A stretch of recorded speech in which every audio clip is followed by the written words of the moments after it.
about about matter.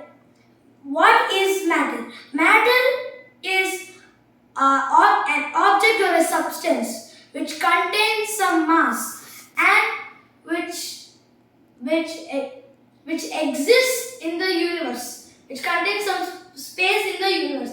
It has some weight and it contains some space in the universe. Those objects we call as matter.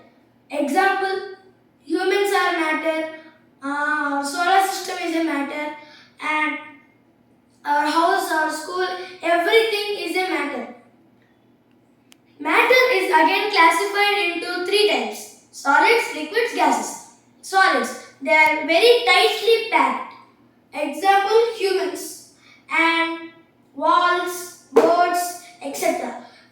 Those molecules, matter is made up of many atoms, and these atoms of a solid particle are very closely packed and they don't have any place to move. They are very tight. And in liquids, they are loose. They are not as tight as the solids. They can flow. That's why, example, water. If we pour water here, it may flow there or it may flow in random directions. Why? Because the molecules are loosely packed. But if we throw a solid like this marker, if we throw it down, it won't flow like water. It will only stay in one particular place because the atoms are not free like water. And even in air, the atoms are very loosely packed. That's why the air is all around. It moves in all the directions. Next. Now, in these three states, the states can be changed, like solid to liquid, liquid to gas, gas to liquid, liquid to solid. That is known as interconversion of state of matter. Now, the first one is solid to liquid. Solid to liquid is known as the process is known as melting. When we heat up the solid substance, it changes into liquid. Almost all the solids change into liquid. Example: ice, human flesh, human bones, etc. And next one is condensation. It is the process of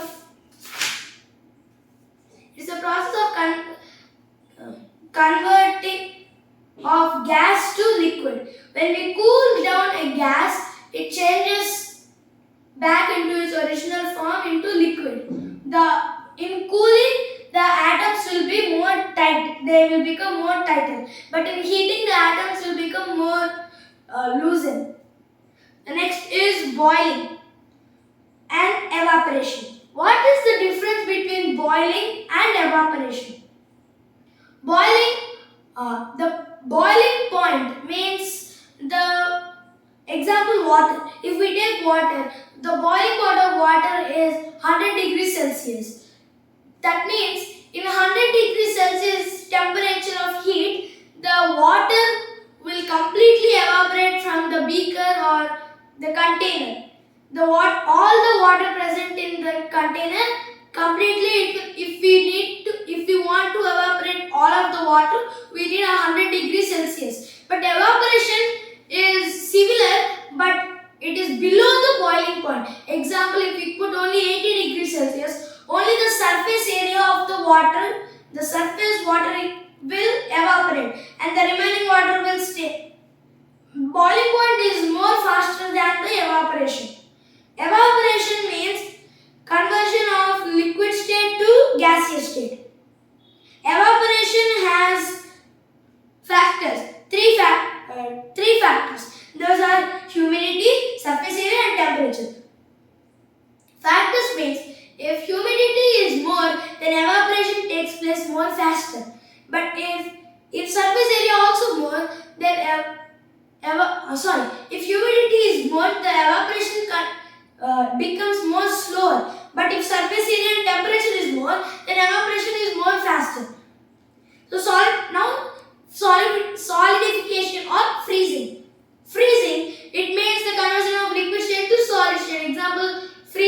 water, we get ice. Next, sublimation and deposition. Sublimation means the process of conversion of solid substance directly to gaseous substance without the conversion of liquid substance. Solid to gas directly. Example, naphthalene balls and camphor. And deposition, conversion of gas to solid on cooling. That is known as deposition, and it skips the liquid state of matter. Example are snowflakes. When the snow falls, the snowflakes will come, and then when the sun comes, it won't be like all watered down. It will directly evaporate. And again, matter is classified into two types. Pure substances, impure substances. Again, pure substances means the substances which are made up only one material or one type of atom. All the atoms in that substance are only one type. Example, 24 carats of gold. In 24 carats gold, there is no copper, no silver, no iron, nothing. It's only pure gold. So that's why it is a pure substance. Pure substance is classified into two types: elements and molecules. Molecules are formed by the combining of multiple atoms. Like example, oxygen. Oxygen symbol is O2, but that is the molecular symbol. Atomic symbol is O. If we combine two atomic symbols that are O, oxygen and oxygen two times, then we will get, if we combine oxygen atom two times, we will get oxygen molecule. So that is called molecule, and all the molecules are pure substances. And elements. There are 118 elements in the periodic table. Elements are substances. They are also pure substances. Example, iron, aluminium, etc. Again, these elements are classified into three types: metals, non-metals, and metalloids. Metals. These are most of the metals are very good conductors of electricity and heat. Not all of them, only most of them. Example, iron, and example, copper.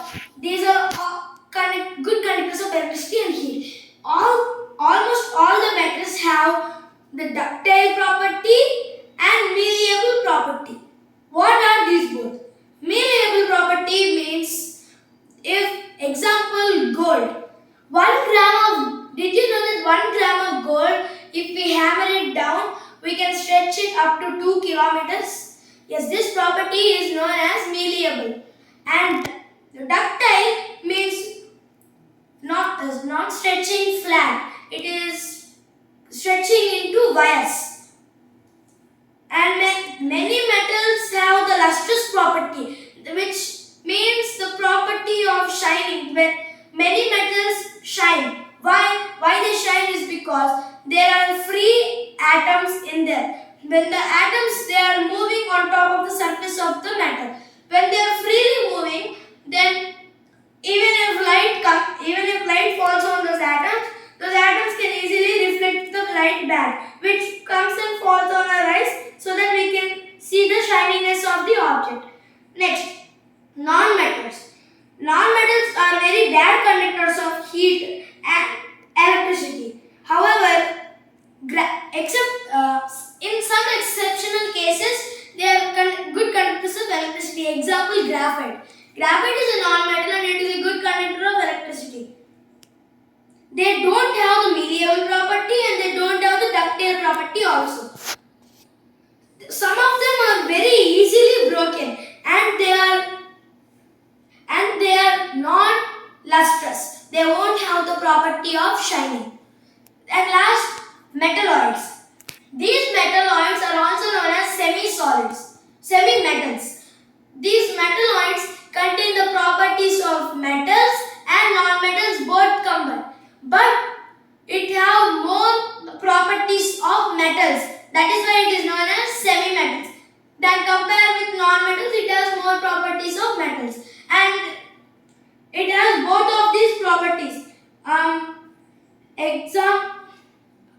Examples are silicon, polonium, antimony, tellurium, and etc. These are all metalloids. Thank you.